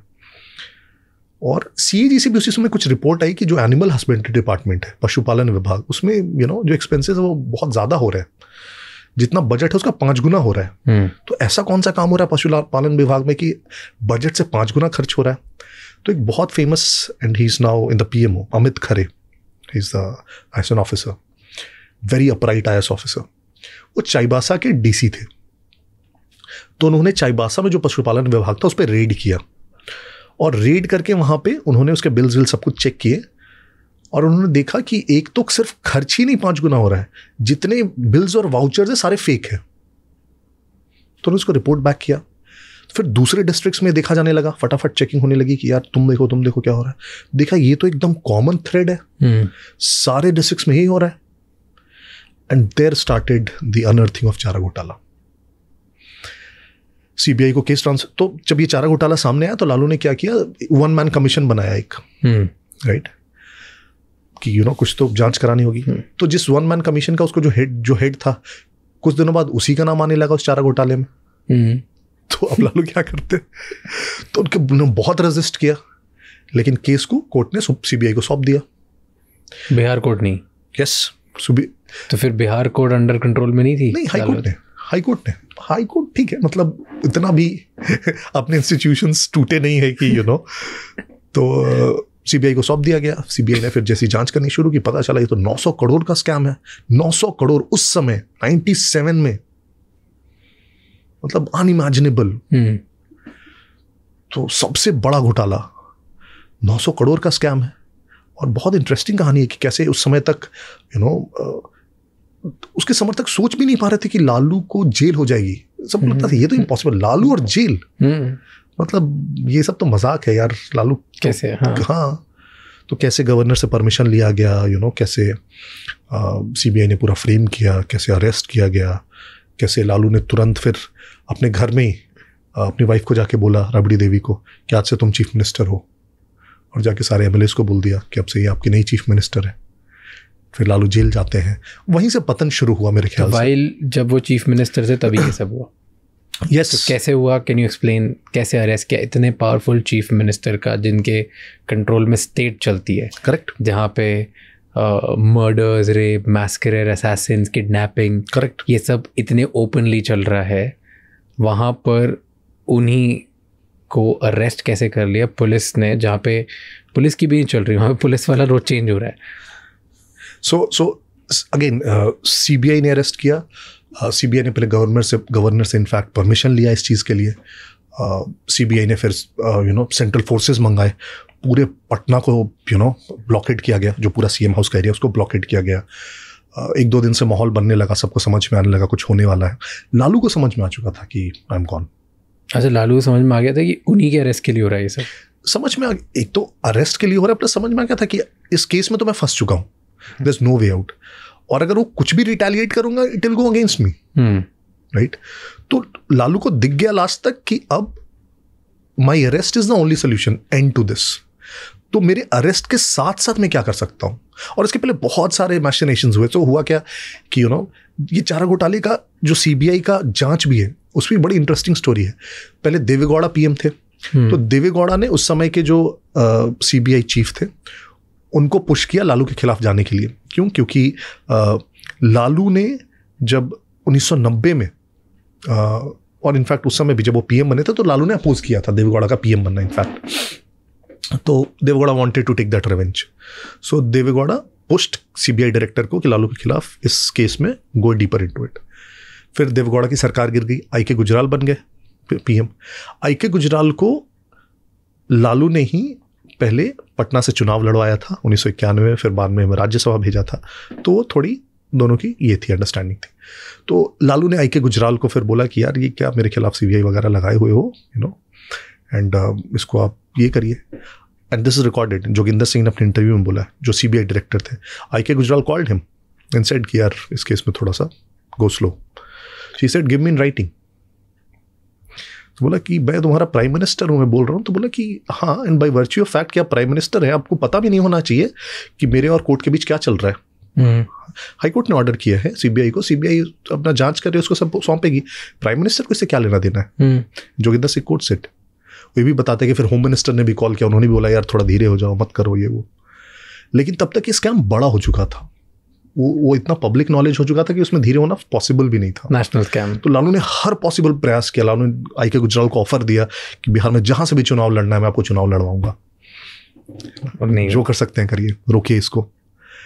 It could not be contained by then, it had become too big by then, right. Lalu को समझ में आ गया था कि अब इसमें मेरे को जाना ही होगा, resistance is not an option. तो बस उनको था ही। इनफैक्ट जो लालू के पार्टनर्स थे तब तक जनता दल में, रामविलास पासवान हो गए, चाहे और भी सुरजीत सिंह बरनाला, ये सब यू नो ये करने लगे कि लालू को आप हटाइए, यू नो पार्टी से हटाना होगा, क्योंकि सबको लगने लगा वो सब भी जाएंगे इससे बेटर, मतलब he is a liability now, इतना ओपनली, यू नो। तो लालू ने फिर अपनी पार्टी बनाई उसी समय, जनता दल को तोड़ा और राष्ट्रीय जनता दल बनाया। सारे एमएलएज उन्हीं के साथ चले गए, राबड़ी देवी को चीफ मिनिस्टर बना दिया, खुद जेल गए। Then I think that was the start of the downfall, but still then वो 2005 तक फिर भी survived. That's the irony. Okay, tell me, तो ये तो leader at the top, yeah, but जो leader at the bottom थे, जो हम बात कर रहे थे, सारे जो बाहुबली थे स्पेसिफिक जगह पे, उनके एरियाज में तो वो पॉपुलर थे, उनके एरियाज में वो खुलेआम मर्डर्स करते थे, गोलियां चलाते थे, डरा के धमका के लोगों को वोट्स दिलाते थे, राइट, पैसे खिलाते थे लोगों को, और फिर जो ये वोटिंग बूथ्स हैं उसको चुरा लेते थे, हर चीज़ होती थी, right. All of that used to happen. वहाँ पर लीडर्स कैसे चेंज हुए? क्योंकि अगर मैं एक नया लीडर उस एरिया में खड़ा होऊंगा जहाँ पे मुझे पता है कि ये बाहुबली मुझे ख़त्म कर देगा, तो खड़े कैसे हुए उनके अगेंस्ट में लोग, और फिर वो जीते कैसे? Very interesting. तो हुआ एकदम ये रेजिस्टेंस हुआ। सो फॉर एग्जांपल, जैसे मैंने बताया कि शिवान में जब चंद्रशेखर खड़ा होना स्टार्ट हुआ तो शहाबुद्दीन गॉट हिम किल्ड। इसी प्रकार से पूर्णिया में there was another student leader, communist leader called Ajit Sarkar, very famous. Ajit Sarkar was like extremely famous left leader. Pappu Yadav got him killed, right, very famous again. तो ये हुआ, but after a point of time वो resistance develop होना start हुआ। It's a very gradual process. तो आप देखेंगे 2001-2 के पंचायत इलेक्शंस भी जब हुए, and this was very common. Shahabuddin के जब भी इलेक्शंस हुए हैं, नॉट जस्ट इन, जितने भी बाहुबली के इलेक्शंस के प्री पोल वायलेंस में, इनफैक्ट 2004 वाले इलेक्शंस में या 9 वाले इलेक्शंस में जो बीजेपी का कैंडिडेट था Om Prakash Yadav, if I'm remembering the name correctly, उसके घर पे गोलियां चलवाई शहाबुद्दीन ने, और उसको सिक्योरिटी को दिया गया इनफैक्ट। तो ये होता था। तो ऐसा कुछ नहीं था कि उन्होंने होने दिया, बट वो स्लोली, चूंकि स्ट्रक्चर्स भी डेवलप हो रहे थे, एंड एक बार नीतीश सरकार में आ गए तो the police started acting more responsibly, right. बहुत क्लियर मैंडेट था लॉ एंड ऑर्डर का। तो उसके बाद वो एकदम जो एक छत्र राज होता है, खुला राज होता है, वो ऑफ कोर्स रिड्यूस हो गया। बहुत सारे ये जो क्रिमिनल्स थे, स्पेसिफिकली छोटे छोटे क्रिमिनल्स, फास्ट कोर्ट्स बनाए गए, एमपीएमएलए कोर्ट्स बनाए गए, उनका कन्विक्शन स्टार्ट हुआ। तो फिर वो धीरे धीरे, जैसे जो अभी यूपी में हो रहा है, मेरे ख्याल से वो 2005 में थोड़ा सा बिहार में हुआ, once the new government came in. क्योंकि बिहार में एक चीज़ और है, विच इज़ बालू माफिया। वो कैसे ऑपरेट होता है? रेत माफिया जिसको बोलते हैं। It's estimated to be around 15,000 crores a year business. Illegal रेती की खदानों से लोग पैसे निकालते हैं, और उसकी वजह से बहुत सारे मर्डर्स भी होते हैं, बहुत सारी किलिंग्स भी होती है, बहुत चीज़ें होती है। वो what is this whole mafia? So see किसी भी स्टेट में ना जब नॉर्मल इंडस्ट्रीज नहीं होंगी, जो नॉर्मल इंफ्रास्ट्रक्चर है, एवेन्यूज है, वो नहीं होंगी, तो फिर लोग वहाँ के ना नॉर्मल डे टू डे चीज़ों में ही ना वो नए नए पैसे कमाने के तरीके ढूंढने लगते हैं. और एक चैप्टर है मेरी बुक में, it's called unique crime industries of Bihar. तो बिहार में भी यही हुआ, किसी के पास कोई एवेन्यू था नहीं, सिर्फ सरकारी नौकरियां, उसके अलावा कुछ है नहीं. तो सरकारी नौकरियां कितना कुछ हज़ार हैं, कितने लोगों को मिल सकती है, तो बाकी सब करेंगे क्या? तो सब ने एवेन्यूज ढूंढना स्टार्ट किया. और आप देखेंगे बहुत interesting. So Biharis are very hard working people, extremely entrepreneurial I would say. And in fact you would see, आप देश में कहीं भी चले जाएंगे, वेरी शार्प पीपल. तो अब अगर उनकी जो एनर्जी है वो सही जगह पे यूटिलाइज नहीं हुई तो गलत जगह पे होगी. तो ऐसे ऐसे इंडस्ट्रीज क्रिएट हो गए बिहार में जो कोई सोच भी नहीं सकता था. जैसे गिव मी 2-3 एग्जांपल्स. सबसे बड़ा kidnapping industry. It's a industry ना, अब तो बहुत कम हो गया है. Kidnapping is an industry. Yes. Okay. Explain. Yeah, I would explain. In fact, very, very interesting start to it also. तो कहा जाता है कि जो वेस्ट चंपारण एक डिस्ट्रिक्ट है बिहार में, अगेन वेस्ट नॉर्थ वेस्ट में, तो वहाँ पे पहले डकॉइट्स बहुत होते थे, राइट?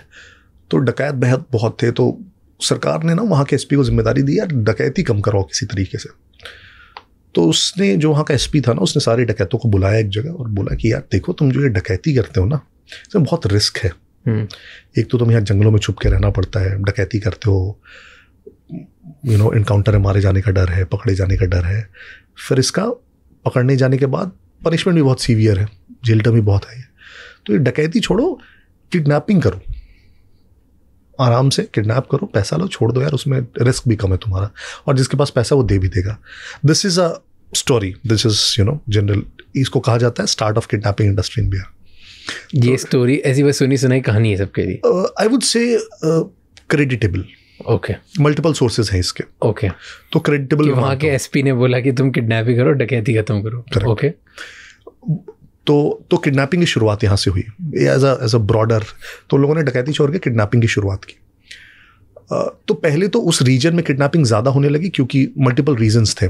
कि एक तो वहाँ का जो टेरेन था वो बहुत डिफिकल्ट था, जंगल और नदी, ये सब. तो भागना आसान है, छुपाना आसान है. प्लस नेपाल बॉर्डर है एक तरफ यूपी बॉर्डर है, तो बॉर्डर छोड़ के भागना आसान है. बाद में फिर ये सब कंसिडरेशंस भी हट गए. जब धीरे धीरे बड़ी होने लगी तो सब जगह होने लगी. और आप देखेंगे कि किडनैपिंग के जो नंबर्स बिहार 1990 से 2005 तक में, and this is something I have seen personally, लोगों ने अपने नाम में सरनेम्स लगाना छोड़ दिए ताकि वो आइडेंटिफाई नहीं हो पाए कि वो किस कास्ट से आते हैं. अपर कास्ट से हैं तो जनरली वो फिर बच्चों के नाम के आगे वो, आप देखेंगे कि जनरली बिहार के जो नाम होते हैं, तो जैसे अगर अक्षय है तो अक्षय अर्नव, मतलब सरनव का कोई मीनिंग नहीं, वो भी एक नाम ही हो जाएगा. सुमन सौरभ या कुमार, बच्चों के टाइटल्स लगाना छोड़ दिए. जनरल शर्मा, तिवारी, सिंह, वो नहीं लगाते थे. इसी प्रकार डॉक्टर्स आप बिहार में 1990 में 6 बजे के बाद घर से बाहर निकल के दिखा दे तो मान जाए. लोग अपने अपने घरों में ग्रिल लगा के रखते थे और 6 बजे के बाद ग्रिल में ताला लगा के घर के अंदर बैठ जाते थे. आप अगर 6 बजे के बाद बाहर निकल रहे हैं तो आपकी गलती है. फिर किडनैपिंग हुआ, ये हुआ तो वो कोई और थोड़ी जिम्मेदार है आपके लिए. क्या आप निकले हो, आपको किडनैपिंग हो गई? बिल्कुल, किडनैपिंग हुई, मर्डर हुआ, जो भी हुआ. And this is not something जो मैं एग्जैजरेट करूंगा या इंस्टेंसेस बता रहा हूँ, एक दो नहीं, generally 99% this was the case. तो kidnapping as industry started happening. तो अब किडनैपर्स ने बोला किसे किडनैप करें. तो सबसे पहले हुआ कि जो पैसे वाले उसको किडनैप करते हैं, बिजनेसमैन को स्टार्ट किया किडनैप करना, डॉक्टर्स को किडनैप करना स्टार्ट किया, इंजीनियर्स को किडनैप करना स्टार्ट किया. तो पहले ये किडनैपिंग्स बहुत हुई, पैसा मिला ये वो. फिर सबने कहा यार ये वाले थोड़े बड़े हैं, हल्ला भी हो जाता है, रेजिस्टेंस भी होता है, बच्चों को किडनैप करते हैं. बच्चों को किडनैप करेंगे तो उनके माँ बाप पैसा तो दे ही देंगे, ममता इतनी आएगी, किडनैप करना भी आसान होता है. तो बच्चों की किडनैपिंग शुरू हुई. और आप देखेंगे 90 से 2005 तक के दशक में इतने बच्चों की किडनैपिंग हुई, इतने ज़्यादा स्कूली बच्चों की. लोगों ने अपने बच्चों को बाहर पढ़ने के लिए भेज दिया. वो पटना से रांची भेज देते थे. Ranchi was slightly safer as a place. आधे बच्चे बिहार के रांची में पढ़ने आ जाते थे कि अगर कोई वहाँ उनके रहता था रिलेटिव्स की, यार इसे वहाँ पर पढ़ा लीजिए, यहाँ पे तो नहीं ले पाएंगे. आप देखेंगे 2005 के इलेक्टोरल कैंपेन में अटल बिहारी वाजपेयी ने इसको एक बहुत बड़ा मुद्दा बनाया था. और भागलपुर की एक सभा में उनका एक स्टेटमेंट था बहुत फेमस कि मुझे मेरे किसले दीपक लौटा दो। कहाँ है मेरे किसले दीपक? किसले दीपक जो बच्चे थे, 2 बच्चे थे जिनका जस्ट उसी समय किडनैपिंग हो रखा था। इतना बड़ा इशू था बिहार में किडनैपिंग, एन एंटायर इंडस्ट्री। एक बहुत फेमस इंसिडेंट है इनफैक्ट, अगेन वेरी क्रेडिटेबल। एक डॉक्टर थे, वो नई एक गाड़ी खरीद के लेके आए। तो डॉक्टर साहब के पास कुछ लोग हैं, उन्होंने कहा डॉक्टर साहब हमें पता चला आप नई गाड़ी खरीद के लेके आए, टेस्ट ड्राइव करना चाहते हैं, थोड़ा चला के देखते हैं। तो डॉक्टर साहब ने अपनी गाड़ी दे दी उन्हें। तो डॉक्टर साहब की गाड़ी लेके गए और कुछ घंटों तक वापस नहीं आए। डॉक्टर साहब थोड़ा परेशान होने लगे। दोपहर हो गई, शाम हो गई, डॉक्टर साहब की गाड़ी वापस नहीं आई। नई गाड़ी खरीदी थी उन्होंने। तो डॉक्टर साहब पुलिस के पास गए। पुलिस काहे को कुछ करने वाली है, डॉक्टर साहब इधर उधर हर जगह भटके। तो सबने कहा यार इधर उधर कहीं भी जाओगे कुछ होने वाला नहीं है, लालू जी के पास जाइए, वही कुछ कर सकते हैं आपका। तो डॉक्टर साहब दूसरे दिन सुबह सुबह लालू जी के पास गए, उनके आवास पे गए कि गाड़ी नहीं मिली। तो जैसे ही वो गेट से लालू जी के आवास में घुसे और जो ड्राइववे था उसको क्रॉस ही कर रहे थे, तो उन्होंने देखा कि उनकी गाड़ी वहीं खड़ी है। तो अब सोचिए कि जब सैया भाई कोतवाल तो डर काहेगा, तो कोई कंप्लेन करे तो किससे करे। So kidnapping was one industry. Second बहुत फेमस इंडस्ट्री हुआ बिहार में was the paper leak industry. Paper leak, yes. और एक उसका बहुत बड़ा किंग पिन हुआ रंजीत डॉन। मतलब बहुत फेमस उस समय तो यार, Ranjit don was like aspirational for youngsters, वैसे टाइप्स। क्यों? सो 2002 या 2003 में पहली बार कैट एग्जाम के पेपर्स लीक हुए, आपको अगर याद हो, और वो लीक हुआ पटना से। छोटे मोटे एग्जाम के पेपर लीक होते चलता है, कैट एग्जाम का पेपर कैसे यार लीक हो सकता है? 2003 में पटना से कैट एग्जाम के पेपर्स लीक हुए, तो जाके ये सब थोड़ा खुलासा हुआ। पूरा एक paper leak industry Ranjit don ने बना रखा था। रंजीत डॉन उसको जनरली बोलते थे, रंजीत सिंह नाम था शायद उसने, बिहार में। और इसका मैकेनिज्म आप सुनेंगे तो आप की होश उड़ जाएगी। बताओ। तो ये सबसे पहले क्या करते थे कि कोई भी एक एग्जामिनेशन है तो सबसे पहले क्या करते थे कि बहुत सारे कैंडिडेट्स को एक साथ फॉर्म भरवाते थे और एनवेलप में एक साथ भेजते थे उसको, राइट, ताकि उनको आगे पीछे सबको सीट मिल जाए एक रूम में। तो सबसे पहले ये तरीका इन्होंने अपनाया। फिर धीरे धीरे एग्जामिनेशन एजेंसी समझ गई कि यार ये तो ऐसे करते हैं, तो उन्होंने एक साथ सीट अलॉट करना छोड़ के सबको अलग अलग सीट अलॉट करना शुरू कर दिया।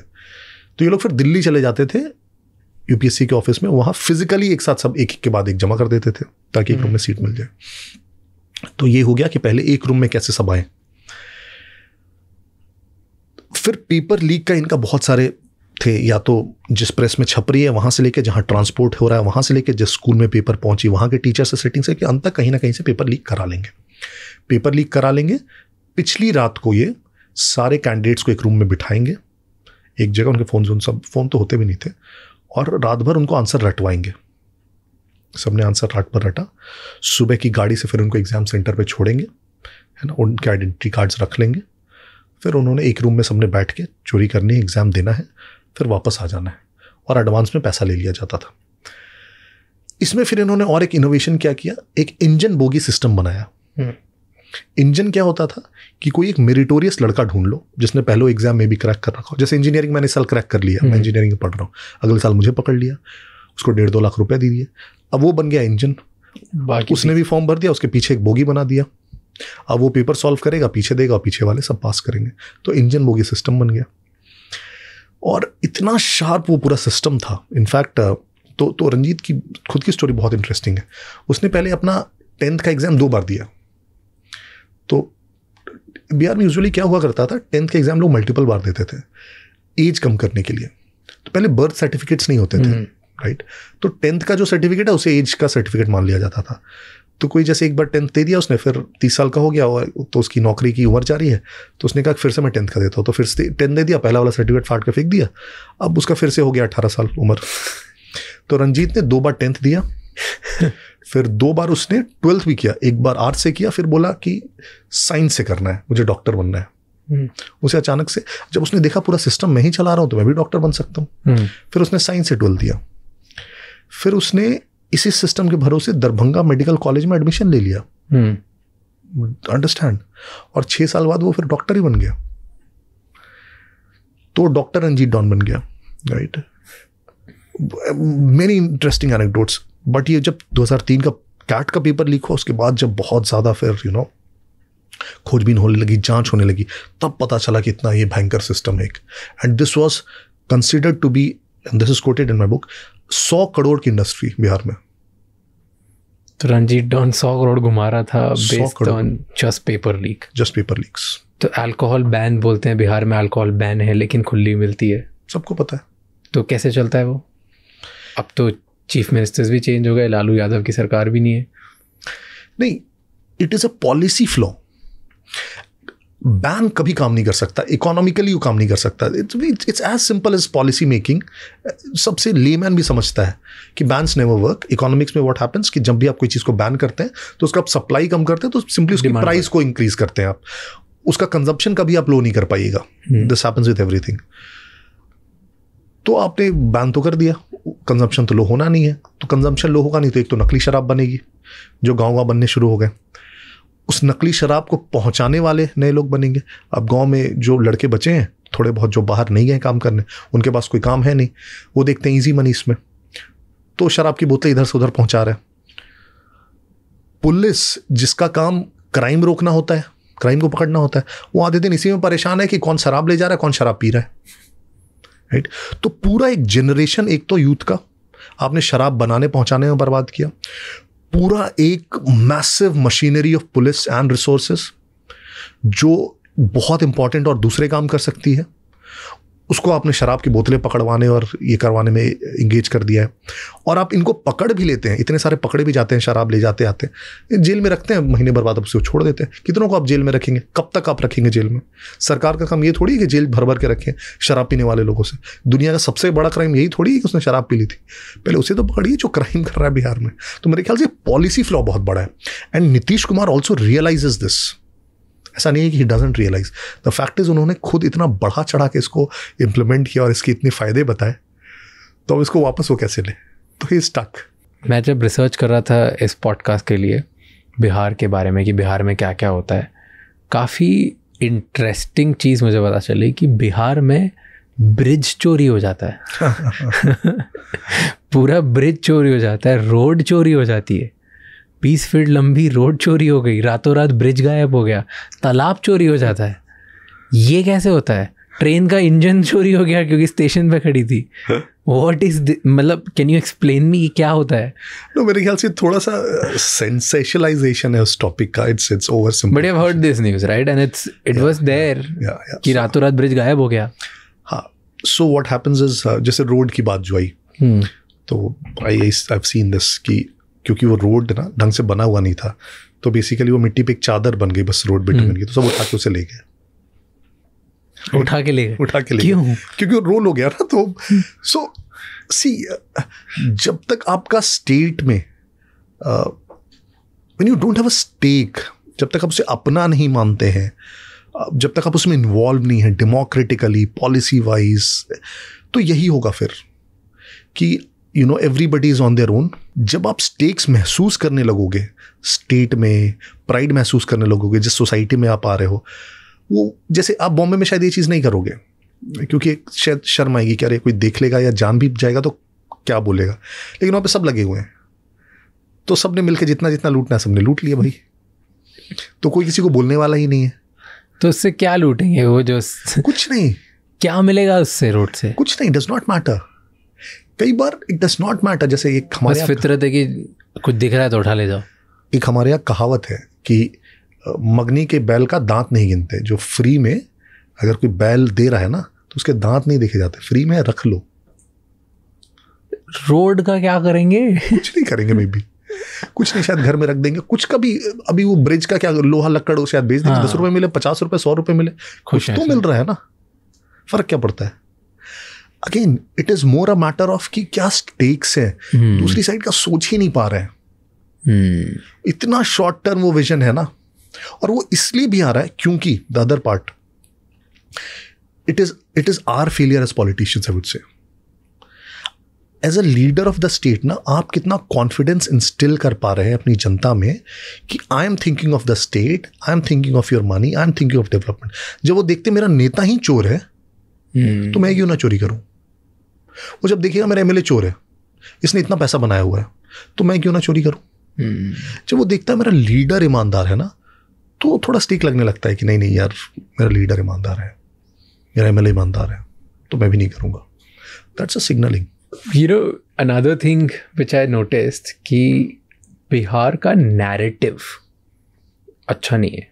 नैरेटिव रियलिटी से और ज़्यादा ख़राब है. This was an article in economic times कि बिहार में वाटर की जो कंडीशन है बहुत अच्छी है, इंफ्रास्ट्रक्चर कंपैरेटिवली बहुत अच्छा है, उसके बाद भी जो narrative is nobody wants to invest, nobody wants to come. बाहर से इमेज बहुत ख़राब है.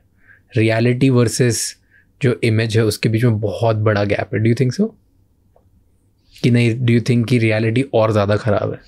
नहीं, करंटली आई वुड से बिहार जो अपना पुराना एक इमेज का डाउनग्रेड हुआ है उसको ज़्यादा कैरी कर रहा है. उसका बर्डन अभी तक उसे कैरी करना पड़ रहा है. जैसे 2005 के बाद काफ़ी सारे पॉजिटिव चेंजेस आए, लॉ एंड ऑर्डर में भी सुधार हुआ. जैसे मैं कह रहा हूँ, आज वो ब्लेटेंट क्राइम्स या आज वो ब्लेटेंट एकदम उस लेवल का लॉ एंड ऑर्डर ध्वस्त वाला आज इशू नहीं होगा. क्राइम्स अभी भी होते हैं, लेकिन वो जो एक इमेज बन जाती है ना, उसको किसी स्टेट को बहुत सालों तक ढोना पड़ता है. जब तक आप एक बहुत मैसिव कुछ चेंज लेके नहीं आते हैं. जैसे यूपी की इमेज अभी कब सुधरनी शुरू हुई, जब Yogi ji became the chief minister. There was massive changes in terms of जितने पॉलिटिकल क्रिमिनल्स थे fast track. Because there were popular incidents which happened to change that image. Reality पे तो बाहर के लोगों को वैसे भी नहीं पता क्या हो रहा है. Correct. पर there were few popular incidents जिसको इतना ज़्यादा market किया गया that people actually felt that there is change. Either way, so what I'm saying is unless there's a stronger narrative जो पिछले narrative को break कर रहा हो, तब तक वही narrative खिंचता चलाएगा. Okay, I have a question कि हमने स्टार्टिंग में बात करी थी, वहाँ पे छूट गया था मुझसे ये. बिहारी जो लोग हैं जो बिहार से आते हैं स्पेसिफिकली, उनके साथ आपने बोला दूसरी स्टेट्स के लोग थोड़े ऐसे देखते हैं उनको, राइट? डिस्क्रिमिनेशन होता है. तो इन बिजनेस वर्ल्ड आज जब पूरी दुनिया आगे बढ़ रही है, इंडिया का गोल्डन एज चल रहा है, हर चीज़ प्रोग्रेस होते जा रही है, राइट? कॉस्मोपॉलिटन होते जा रहे हैं हम. डू यू थिंक आज भी डिस्क्रिमिनेशन होता है? See, if I have to draw a parallel, as Indians when we go in the West, आज इंडिया बहुत प्रोग्रेस कर रही है, लेकिन आपको लगता है इंडियंस को अब वो लोग डिस्क्रिमिनेट नहीं करते हैं completely? They do. Exactly. So it does not. Narratives changing, but Exactly. So it does not end in a day. जो इमेज नैरेटिव होता है वो बहुत लॉन्ग टर्म तक स्टिक करता है. तो वो नैरेटिव चेंज हो रहा है, वो कम हो रहा है, वो बेटर हो रहा है मुझसे. अब जैसे 2000 में बहुत बुरी स्थिति थी, आपको याद होगा, इसी बॉम्बे में शिवसेना ने पूरा जो रेलवे का रिक्रूटमेंट्स था, बिहारियों को दौड़ा के लोगों ने मारा था. उन्होंने कहा था कि ये लोग आते हैं, सारा हमारा जितने पोजीशंस हैं सब भर देते हैं. असम में 2000 में 2003 में टी गार्डन्स में वहाँ बिहारी काम करने जाते थे. 200 बिहारियों के मर्डर्स हुए थे 2000 से 2003 में. 200. जो कमेंट्स आते रहते हैं, रिस्पॉन्सिबल कमेंट्स मिनिस्टर्स के आपको जो दिखते हैं, तो it's part of the larger narrative. ऐसा नहीं है कि मिनिस्टर ने ऐसी बस बोल दिया. और क्यों डिस्क्रिमिनेशन होता है? डू यू थिंक कि अभी भी सबके अगेंस्ट? मेरे ख्याल से ना व्हाट हैज़ हैपेंड इज, एक तो जो ये सुपीरियॉरिटी या ये फीलिंग, सबसे पहले ये गलत है कि जब कोई भी शहर बनता है या बढ़ता है या स्टेट बढ़ता है, तो ऑफकोर्स उसमें बहुत सारे लोगों का कॉन्ट्रीब्यूशन होता है. और जो भी वहाँ आके काम कर रहा है, ठीक है, अपनी ज़रूरत से वो वहाँ पे आके काम कर रहा है, लेकिन वो आपके ग्रोथ में कॉन्ट्रीब्यूट कर रहा है. And this is the original thing. लेकिन सम एलिमेंट्स, पॉलिटिकल रीजंस बोलिए या अपने फ़ायदे के लिए बोलिए, ये नैरेटिव बना देना कि नहीं हमारे रिसोर्सेज पे वो लोग आके हक जमा रहे हैं, हमारा ले जा रहे हैं. यार आइडियली आप देखोगे तो वो ऐसा काम कर रहे हैं जो आप काम करना नहीं चाहते हो. Why do you think, take up any bigger city in the country, अगर वहाँ पे कोई सिक्योरिटी गार्ड बिहारी है, वहाँ वाले वो 10,000 का काम नहीं करना चाहते हैं, तभी वो आके कर रहा है. अगर वो करना चाहते तो दूसरी जगह से कोई आके करेगा ही नहीं. इकोनॉमिकली भी डज नॉट मेक सेंस ना. वो तो वहाँ पे आएगा, रूम रेंट देगा, सब कुछ, उसकी तो सेविंग्स कम है, लोकल लोग मिलते नहीं है. तो आप बोलते हो कि क्योंकि वहाँ पे प्रॉस्पेरिटी बढ़ गई है, स्टैंडर्ड ऑफ लिविंग हाई हो गई. तो एक जो ये पूरा नैरेटिव बनता है ना, प्लस एक जनरली ये नॉर्थ साउथ वाला नैरेटिव जो जब भी बनता है कि यूपी बिहार से लोग आ रहे हैं, वो जो भी whatever those irresponsible statements are, understand this कि आपका जो भी स्टेट या सिटी है, ये आज जैसा है, पहले ऐसा नहीं था 50 साल पहले। अगर हम ही 50 साल पहले जाए, जैसे फ्रेट इक्वलाइजेशन की हम लोग जो बात कर रहे थे, that is a major role to play. तो जो भी इंडस्ट्रीज डेवलप हुए, कहाँ से डेवलप हुए? तो whenever you are looking at people, अगर हम नेशन स्टेट की बात करते हैं, तो then you can not talk about ये आइडेंटिटीज की, and be so xenophobic about the other states. That's a fallacy. Okay, talking about Bihar, do you think कि आज की जो स्टेट है, आज bureaucrats and police honestly work कर सकती है बिहार में? To the much larger capacity, yes. Really? Yeah. So again, all of a sudden this पूरा सब चेंज हो गया? All of a sudden change नहीं हुआ है. So मैं बोल रहा हूँ, आप किस पीरियड या किस दूसरे स्टेट से कंपेयर करें, मैं उस सेंस में बोल रहा हूँ. अगर आज के डेट में आप देखेंगे तो बहुत ज़्यादा डिफरेंस नहीं आएगा किसी दूसरे स्टेट. थोड़ा बहुत रहेगा ही, मैं एग्री करता हूँ. कुछ स्टेट्स में ब्यूरोक्रेसी ज़्यादा एफिशिएंट होगी, कुछ में ज़्यादा इनएफिशिएंट होगी, करप्शन लेवल्स अलग अलग होंगे. बट ऐसा एकदम आउटलायर आपको बिहार नहीं दिखेगा. एंड सडन नहीं हुआ. 2005 के बाद ये चेंजेस आए. 2005 के बाद, in fact if you read the last chapter of my book, बहुत सारे ऐसे पुलिस के फंक्शनिंग में आपको बहुत सारे चेंजेस दिखेंगे. एक जनरल कॉन्फिडेंस इंस्टिल हुआ. नीतीश कुमार ने जो सबसे पहला काम किया, इनफैक्ट चीफ मिनिस्टर बनने के बाद, the kind of people he brought in as chief secretary, as DGP, उनको फ्री हैंड दिया जिस प्रकार के IAS ऑफिसर्स को, उससे ब्यूरोक्रेसी में फिर कॉन्फिडेंस आने लगता है धीरे धीरे, राइट. अगर आप बैक करने लगते हैं अपने ऑफिसर्स को, वो देखते हैं कि चलो मैं मोटा मोटी सही करूंगा. तो आई कोटेड इंस्टेंसेस जहाँ पे एक बहुत इंपॉर्टेंट केस में Abhayanand, he was the DGP then, या DGP के पहले, जस्ट बनने के पहले, उनको लॉ एंड ऑर्डर सुधारने के लिए Nitish Kumar had brought in, given free hand कि आपको जो करना है करिए, लॉ एंड ऑर्डर मुझे अच्छा चाहिए. एंड उनके जो मिनिस्टर या नहीं, मुझे उन्हीं के मिनिस्टर से शायद उनकी किसी बात पे अनबन हो गई. एंड जनरली क्या ट्रेंड होता है कि मिनिस्टर से अनबन हुई तो ब्यूरोक्रेट हटा दिया जाएगा, ट्रांसफर कर दिया जाएगा. बट इस केस में ऐसा नहीं हुआ. इस केस में मिनिस्टर को हटा दिया गया, चेंज कर दिया गया ministry. That gives you some confidence. Thank you so much sir for coming here. It was a pleasure. Thank you for telling us about Bihar and वहाँ पे क्या रियलिटी और कौन से ब्रोकन प्रोमिसेस थे. I hope the state would regain its status of high minerals and use that particular state of high minerals and convert that into economic opportunities for everybody. अगर last आपको ये बताएं कि with this conversation, ये जो book आपने लिखी है, जो बिहार का रियल स्टेट है और जैसी सारी चीज़ें हो रही है, इन सब से अगर फ्यूचर जनरेशन्स को कोई एक learning, if you want to put it out, what would be that learning? क्या सीखना चाहिए लोगों को कि यार ये तरीका था और एक गलत डिसीजन से इतना सब हो गया. इस बुक के लिखने का पर्पस क्या है? क्या सीखेंगे लोग पढ़ने के बाद? रियलिटी तो हमने इस पॉडकास्ट में ही बता दी, तो इस पॉडकास्ट को देखने के बाद क्या सीखेंगे लोग? So one of the things is people outside Bihar generally do not have this depth of understanding of what Bihar has gone through. So the entire purpose of writing this book, and specifically in English, was this, that everybody should understand what that state has gone through. And as I said, the pain that the state has seen. And a lot of my friends who read this book, and they were, they exclaimed that state has gone through this much. We never knew this, right? So everybody should know this, appreciate this, what those people have, what that state has gone through. The learning part, I would say, and it's the biggest learning for democracy, in fact. In democracy, it is said that we get the leaders we deserve, right? Yeah. And hence, how we vote, how we participate in a democracy is very, very important. Often at times, we say this, that मेरे vote से क्या फ़र्क पड़ेगा या क्या हो जाता है. And बहुत बार फ़र्क नहीं पड़ता है, क्योंकि दो कैंडिडेट्स में बहुत ज़्यादा फ़र्क नहीं पड़ता है. ये भी जीत गया तो कुछ हो जाता है, ये भी जीत गया तो कुछ हो जाता है.